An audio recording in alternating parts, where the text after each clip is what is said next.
Assalamualaikum warahmatullahi wabarakatuh. Perkenalkan, nama saya Siti Halisya Parapat dengan NIM 0306222059. Di sini saya akan menjelaskan makalah kami yang berjudul Penelitian Deskriptif, Penelitian Korelasi, dan Penelitian Eksperimen. Baiklah, langsung saja kita pada judul yang pertama, yaitu penelitian deskriptif. Baiklah, yang pertama yaitu penelitian deskriptif. Penelitian deskriptif merupakan penelitian yang bertujuan untuk mengumpulkan informasi mengenai status suatu gejala yang ada, yaitu gejala yang ada pada saat penelitian dilakukan. Penelitian deskriptif tidak bertujuan untuk menguji hipotesis tertentu, tetapi hanya menggambarkan apa adanya tentang sesuatu variabel, gejala, atau keadaan. Memang ada kalanya penelitian deskriptif ingin juga membuktikan dugaan, tetapi hal ini tidak terlalu lazim. Secara umum, penelitian tipe deskriptif tidak dimaksudkan untuk menguji hipotesis. Kita ambil contoh, misalnya jika seorang peneliti ingin mengetahui bagaimana kebiasaan belajar siswa saat belajar dari rumah, ia cukup mengamati dan melaporkannya tanpa harus mengubah atau memengaruhi perilaku siswa tersebut. Nah, selanjutnya yaitu tipe penelitian deskriptif. Tipe penelitian deskriptif terbagi menjadi dua. Yang pertama yaitu deskriptif kualitatif dan deskriptif kuantitatif. Yang pertama yaitu deskriptif kualitatif. Jenis ini lebih fokus pada menggambarkan karakteristik atau sifat-sifat dari suatu kelompok, benda, atau peristiwa. Contohnya, seperti menggambarkan bagaimana sikap siswa terhadap pelajaran matematika. Hasilnya biasanya berupa kata-kata seperti baik, cukup, kurang, bukan angka. Yang kedua yaitu deskriptif kuantitatif. Jenis ini menggunakan angka atau statistik, misalnya seberapa banyak siswa yang suka matematika, berapa persen yang belajar dari rumah, dan sebagainya. Data seperti ini biasanya disajikan dalam bentuk tabel atau grafik. Baiklah, selanjutnya yaitu masalah dan rumusan masalah tipe deskriptif. Ada dua jenis status masalah deskriptif, yakni yang berhubungan dengan karakteristik dan yang berhubungan dengan frekuensi.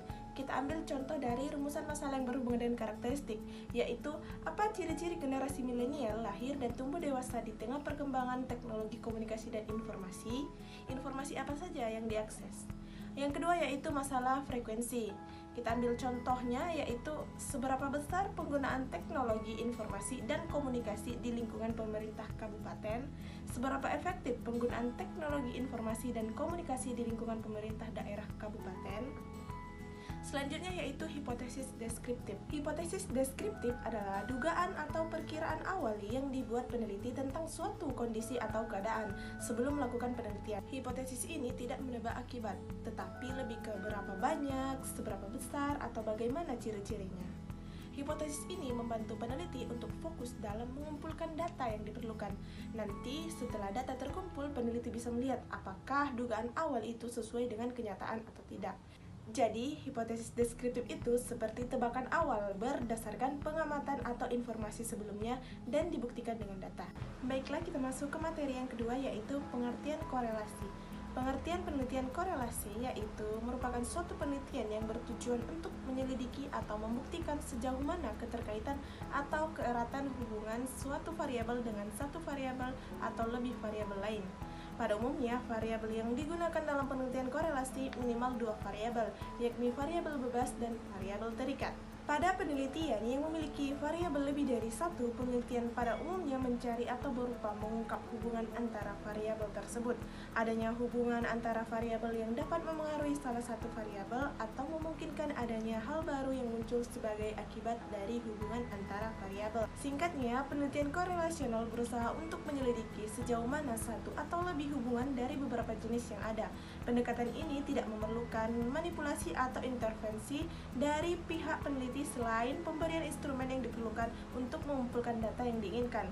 Secara umum, seseorang akan melakukan penelitian jenis ini untuk mencari dan menggambarkan hubungan yang mungkin ada di antara fenomena yang terjadi secara langsung. Selanjutnya yaitu tujuan penelitian korelasi. Penelitian korelasional memiliki tujuan untuk mengidentifikasi variabel-variabel yang memiliki hubungan dengan variabel lainnya. Apakah ada perubahan pada suatu variabel tertentu atau tidak, dan apakah variabel tersebut menciptakan perubahan pada variabel lainnya. Contohnya adalah mengukur kaitan hubungan antara kecerdasan dengan usia, kreativitas dengan motivasi, dan sebagainya. Penelitian koreasional ini termasuk penelitian deskriptif yang mengungkapkan hubungan secara statistik. Penelitian ini berbeda dengan penelitian eksperimen yang mengandalkan sepenuhnya pada hipotesis dan metodologi ilmiah.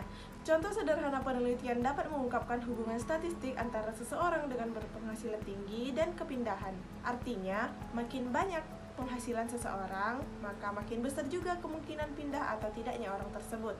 Secara khusus, tujuan korelasional adalah yang pertama yaitu untuk mencari bukti terdapat tidaknya hubungan korelasi antar variabel. Yang kedua yaitu bila sudah ada hubungan untuk melihat tingkat keeratan hubungan antar variabel. Dan yang terakhir yaitu untuk memperoleh kejelasan dan kepastian apakah hubungan tersebut berarti meyakinkan atau signifikan atau tidak berarti signifikan. Selanjutnya yaitu jenis-jenis penelitian korelasi. Ada 3 jenis korelasi yang umum kita jumpai. Yang pertama yaitu korelasi sederhana, yang kedua korelasi parsial, dan yang ketiga yaitu korelasi ganda. Korelasi sederhana yaitu suatu teknik statistik yang digunakan untuk mengukur kekuatan hubungan dua variabel dan juga untuk dapat mengetahui bentuk hubungan antara dua variabel tersebut dengan hasil yang sifatnya kuantitatif. Yang kedua yaitu korelasi parsial. Korelasi parsial merupakan suatu teknik yang digunakan untuk mengukur hubungan antara dua variabel dengan mengontrol atau menghilangkan pengaruh satu atau lebih variabel lain.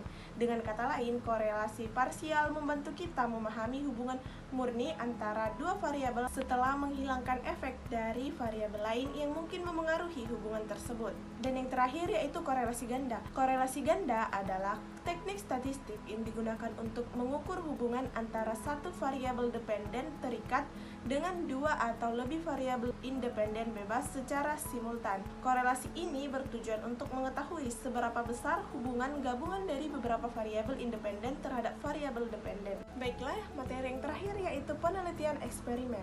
Pengertian penelitian eksperimen adalah jenis penelitian yang bertujuan untuk membuktikan pengaruh suatu perlakuan terhadap akibat dari perlakuan tersebut.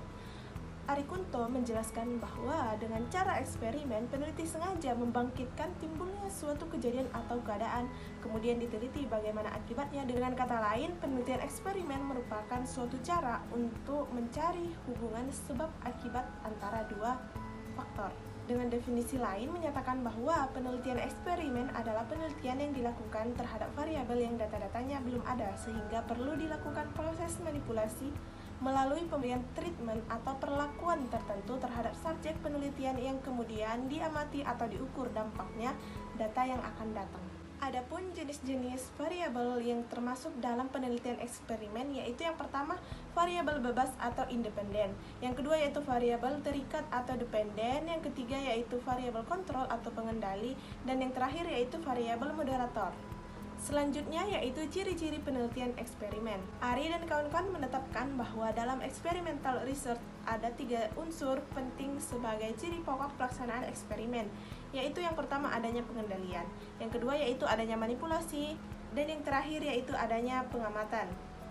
Selanjutnya karakteristik dari penelitian eksperimen. Yang pertama yaitu variabel-variabel penelitian dan kondisi eksperimen diatur secara tertib ketat baik dengan menetapkan kontrol memanipulasi langsung maupun random. Yang kedua yaitu adanya kelompok kontrol sebagai data besar untuk dibandingkan dengan kelompok eksperimen.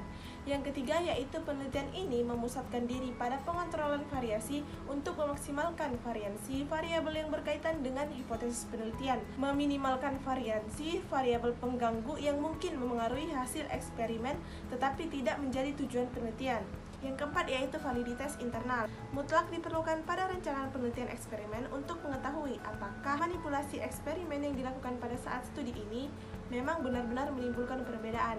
Yang kelima yaitu validitas eksternal. Berkaitan dengan bagaimana kepresentatifan pertemuan penelitian dan berkaitan pula dengan menggeneralisasikan pada kondisi yang sama. Yang keenam yaitu semua variabel penting diusahakan konstan kecuali variabel perlakuan yang secara sengaja dimanipulasikan atau dibiarkan bervariasi. Yang terakhir yaitu melakukan observasi, yaitu mengukur dan mengamati hasil manipulasi. Baiklah, sekian video pembelajaran dari saya. Kurang dan lebihnya mohon maaf. Wassalamualaikum warahmatullahi wabarakatuh.